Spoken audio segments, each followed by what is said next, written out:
Hi, I'm Ezekaina M. Naval, one of the board of the directors of Unoya Collective, vice chairperson, and this is Unoya Collective.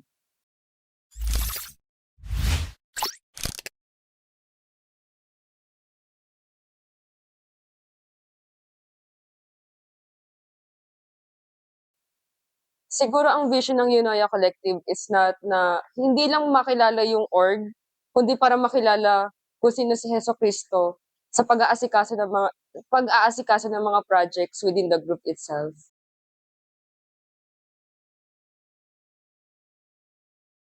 It is also because kapag walang sense of direction, walang patutunguhan somehow ang organization. So it is a matter of para sa Unoya Collective, ang sense of direction na aming pinatutunguhan, it is a matter of para kay Jesus Christ. Since we are a living testimony para sa Lord, para din sa ibang mga tao rin.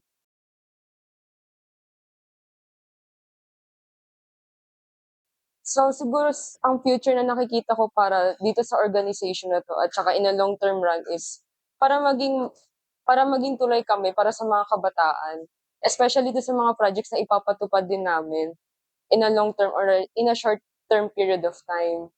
Since kami din naman ang somehow mga living testimony on how God shaped us in our own ways. So dahil din sa mga ginagawa namin, mga purpose din namin, lalo namin mahihikayat ang mga kabataan na maging tulay kami para sa kanila at makilala kung sino si Jesucristo sa kanilang buhay.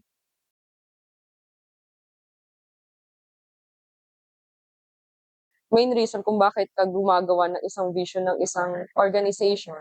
Siyempre lahat naman tayo may pinabalkan kung bakit natin ginagawa yung isang bagay, especially on implementing projects. So siguro if dumating yung time na naki-question natin yung sarili natin kung bakit tayo gumagawa ng isang bagay, balik tayo sa bakit or yung sa whys natin or hows kung bakit natin ginagawa isang bagay. So sa amin, kaya kami gumagawa ng isang God-centric project, it is because para din sa paglingkuran natin si Heso Kristo at kung bakit natin 'to ginagawa para sa community itself at saka sa church itself.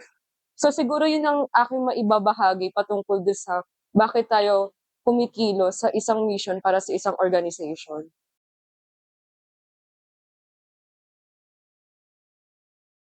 Scholarship para sa mga kabataan since hindi naman talaga lahat ng kabataan ay financially capable and stable talaga on kunyari sa mga kailangan nila sa mga camping o kaya naman sa mga leadership training.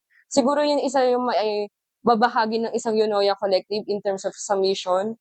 And also, nabanggit din ng isa naming board of the directors about sa mga pagiging graphic artist. Pwede naming ma-help yung gano'ng mga aspects na yun sa talent through trainings, like hands-on activity trainings para sa kanila, sa mga nais na matuto. Yun siguro yung maaring naming maitulong para sa mga local churches and local communities. Like hindi lang sa graphic artist, sa mismong media team o kaya naman sa mga instrument na pagtutugtog, pwede kaming mag-volunteer sa mga local churches na pwede naming yung kumbaga align din sa vision and mission ng organizations.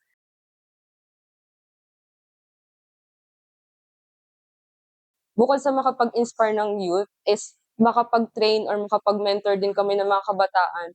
Like hindi lang siguro sa media, sa instrument, but sa pagiging holistic na tao itself from mind sa loob ng court to the body.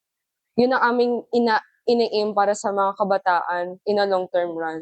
Kasi mahirap maglingkod ng hindi ka holistically, like sa spiritual aspect, sa mental aspect, o kaya naman sa physical aspect.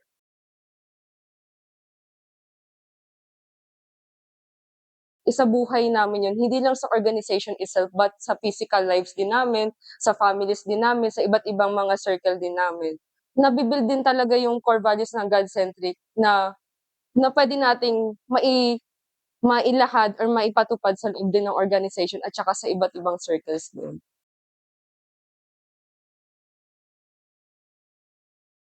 If hindi tayo makakapag-build ng isang God-centric na safe space, siyempre may tendency yung mga kabataan na mahiya kung ano yung mga saloobin nila. Tayo din kasi mga kabataan din yung nilalapitan ng kapwa kabataan, and may mga kabataan din kasi na nahihiya mag-open up sa kanilang mga parents. Bukod sa makaintindi, makatulong din tayo na makapagbigay ng advice, kung ano yung mga dapat nilang gawin sa mga problems na nai-encounter nila. Kasi siyempre ang mga kabataan natatakot ng judgment. So tayong mga Kristiyano dapat maging safe space tayo para sa kanila.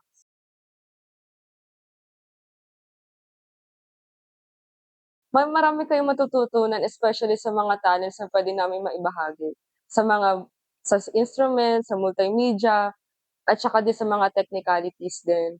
So, sa mga nagnanais na sumali dito, wala kayong pagsisisihan, kundi fulfilling siya na sumali kasi hindi lang, talent yung mano-nourish sa inyo, kundi spiritually din maino-nourish din, in mind, in heart, and soul.